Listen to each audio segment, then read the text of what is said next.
नेतृत्व में देश आगे छलांग लगा रहा है। उस गौरव यात्रा की गंगोत्री गुजरात है। इस बात के लिए मैं आपको बधाई देना चाहता हूं।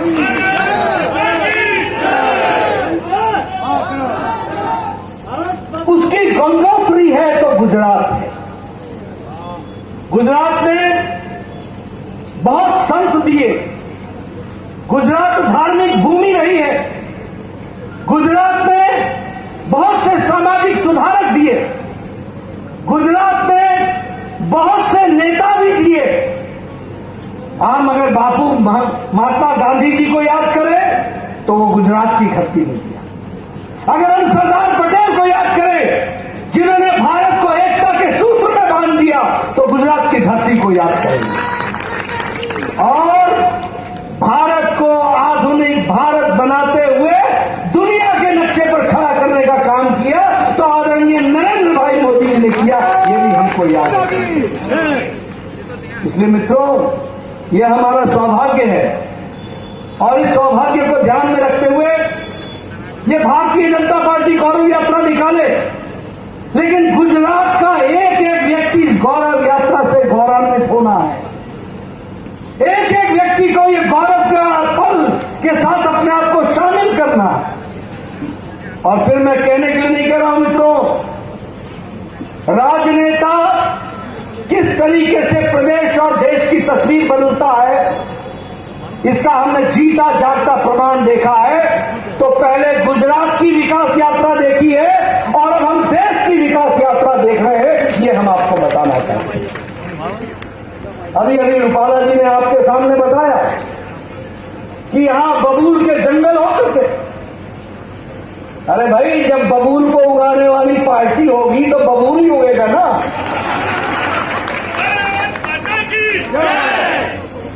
रोपे पेड़ बबूल का, आम कहां से होए? ये बबूल को लगाने वाले लोग तो थे। ये कांग्रेस पार्टी ने क्या किया? कानून का भाई को भाई से लड़ाया, इलाके को इलाके से लड़ाया। जहां पानी चाहिए था वहां पानी नहीं दिया।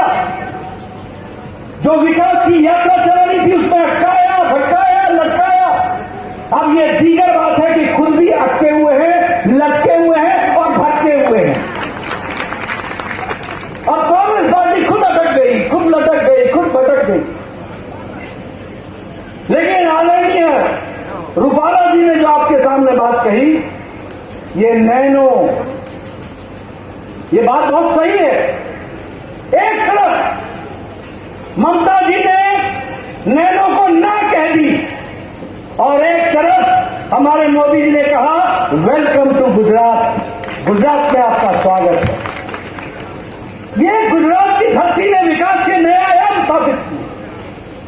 मुझे याद है जब नए नए मुख्यमंत्री बने थे आदरणीय मोदी जी, उनको मैं हिमाचल में स्वागत के लिए ले जा रहा था। वो दिल्ली एयरपोर्ट पर मिले थे। उस समय मोदी जी ने वहां दिग्विजय सिंह जो मध्य प्रदेश के मुख्यमंत्री थे उनको बुलाया था और उसी दिन सवेरे 8 बजे नर्मदा के पानी पर बातचीत करने की शुरुआत कर दी थी। यह मैं आपके सामने इसलिए बता रहा हूं कि शुरू से उनकी तलब थी कि हमारा गुजरात, जो कभी सरदार पटेल ने सोचा था कि हम इसको हरा भरा करेंगे, 2 साल नहीं बीते, 5 साल नहीं बीते, 3 दशक बीत गए, सुधरे नहीं। उसको रास्ता दिखाने का काम किया तो आदरणीय नरेंद्र भाई मोदी हमारे कुछ समय के मुख्यमंत्री और आज के प्रधानमंत्री। मित्रों, विकास की मैं बहुत सी कहानियां आपके सामने रख सकता हूं, लेकिन मैं आप लोगों को बताना चाहता हूं कि आप और हम बड़े खुशनसीब हैं कि आज नरेंद्र भाई मोदी हमारे देश के प्रधानमंत्री। आज कोरोना की लड़ाई जिस तरीके से इस शताब्दी की सबसे बड़ी लड़ाई थी, आप अमेरिका की तस्वीर उठा के देखिए, आज भी आधे लोग आपको मास्क लगा के फिरते हुए दिखेंगे। आप यूरोप की तस्वीर उठा के देखिए, अभी भी आपको वहां पर लोग मास्क लगाए हुए दिखेंगे। आप अमेरिका की तस्वीर उठाइए, जो बाइडेन भी पहले मास्क उतारता है तब माइक पर बोलना शुरू करता है। लेकिन यहां आप लोग बड़े नजदीक नजदीक बैठे हैं और किसी के भी मुंह पर मास्क नहीं है। ये इसलिए हुआ है कि प्रधानमंत्री मोदी जी ने 217 crore double dose with booster हमारे को सुरक्षा कवच दिया है, तो 130 करोड़ की जनता उसमें से निकल कर गया। वैक्सीन की बात करें, मैं बार बार इस बात को बोलता हूं, इस देश में 25 साल लग गए ट्यूबरक्लोसिस की दवा पहुंचने में, इस देश में 28 साल लग गए स्मॉल पॉक्स की दवा को पहुंचने में, इस देश में लगभग 25 से 30 साल लग गए पोलियो की दवा को पहुंचने में, इस देश में 100 साल लग गए जापानी बुखार की दवा को पहुंचने में। लेकिन मोदी जी ने इस देश में 9 महीने के अंदर 2 वैक्सीन बना करके दी और आप सबको सुरक्षित करने का काम किया। मित्रों, यह सरकार प्रोएक्टिव सरकार है, प्रो रिस्पॉन्सिबल सरकार है, प्रो रिस्पॉन्सिव सरकार है, लोगों के दुख दर्द को समझने वाली सरकार है। अभी आप देखिए, यूक्रेन में युद्ध हुआ, कोई देश था जिसने इस युद्ध को रुकवा करके अपने लोगों को लाने का प्रयास किया? कोई देश था? किसी देश ने भी इसकी कोशिश की? लेकिन हां, मैं गौरव के साथ कह सकता हूं कि जब यूक्रेन में युद्ध चल रहा था तो हमारे प्रधानमंत्री जी ने एक ही स्वर में पुतिन से बात की, दूसरे फोन से उन्होंने जेलेंस्की से बात की और युद्ध को रुकाया और 22,000 बच्चों को एक सप्ताह के अंदर वापस सुरक्षित घर पहुंचाया, जिसमें से 2,000 बच्चे गुजरात के लिए। आज गौरव यात्रा इस बात के लिए निकलनी चाहिए कि हमारा प्रधानमंत्री ऐसा है जो देश को सुरक्षित रखता है। और उसी तरीके से जब मैं 22,000 बच्चों की बात कर रहा हूं तो मैं ये भी बताना चाहता हूं कि युद्ध को जब रुकवाया था तो दूसरे देश के बच्चे भी भारत का झंडा लेकर के वो भी कर गए थे, वो भी हमको याद रखना चाहिए। मित्रों, विकास की एक नई कहानी लिखी जा रही है। एक समय था यूपीए की सरकार में जब नेशनल हाईवे दिन भर में 12 किलोमीटर बनते थे, आज दिन भर में 37 किलोमीटर नेशनल हाईवे बन रहा है। एक समय था जब रेलवे लाइन एक साल के अंदर 375 किलोमीटर बनती थी, आज 1458 किलोमीटर रेलवे लाइन बन गई, रेलवे की लाइन लग गई। विकास के नए आयाम लिखे जा रहे हैं, हर दृष्टि से इस काम को आगे बढ़ाने का काम पकड़ा है। और मैं ये भी कहना चाहूंगा, जिस बात के बारे में चर्चा रूपाला जी ने की है, ये नैनो यूरिया, अगर गुजरात का कोई बच्चा इसका पेटेंट लेता है तो इसको भी गुजरात की धरती में प्रारंभ करके एक किसान की दृष्टि से यूरिया जगत में एक क्रांति लाने वाला काम चल रहा है, इसको भी हमको समझना चाहिए।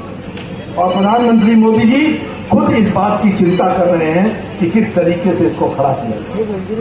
एक समय में 27,000 करोड़ रुपए एग्रीकल्चर का बजट था, आज 1,24,000 करोड़ रुपए एग्रीकल्चर का बजट है। किसानों की दृष्टि से देखा जाए, आप बताइए, किसान सम्मान निधि आपको मिल रही है कि नहीं मिल रही है? किसान सम्मान निधि मिल रही है कि नहीं मिल रही है? मित्रों, एक समय में एक प्रधानमंत्री कहता था कि मैं 1 रुपया भेजता हूं तो 50 पैसे पता नहीं किस हाथ में चिपक जाते, 85 पैसा, 85 पैसा कहां चिपक जाता। आज मोदी जी ने 11 करोड़ किसान को शिमला के रिज मैदान से एक बटन दबा करके पूरे 11 करोड़ किसानों को 15 सेकंड के अंदर उनके खाते में 2-2 हजार रुपए पहुंचा दिए। ये बदलता भारत है, ये बदलती भारत की तस्वीर है। आप बताइए, जल जीवन मिशन में पानी आ रहा है कि नहीं आ रहा है? इंदिरा आवास योजना में लोगों को मकान पक्के मिल रहे हैं कि नहीं मिल रहे हैं? मित्रों, एक समय था, एक अनार 100 बीमार, एक पंचायत में एक घर मिलता था, आज 3 करोड़ 86 लाख आवास प्रधानमंत्री आवास योजना के तहत दिए गए। आप बताइए, यहां एम्स राजकोट को मिला कि नहीं मिला? All India institute of medical sciences आया कि नहीं आया? वो क्यों आया? क्योंकि आपने गुजरात का गौरव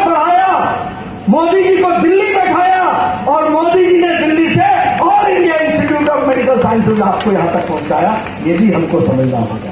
इसलिए मित्रों, और एक ही all India of medical sciences नहीं पहुंचाया है, 22 मेडिकल कॉलेज पहुंचाए हैं, बाई all India of medical sciences पहुंचाए हैं।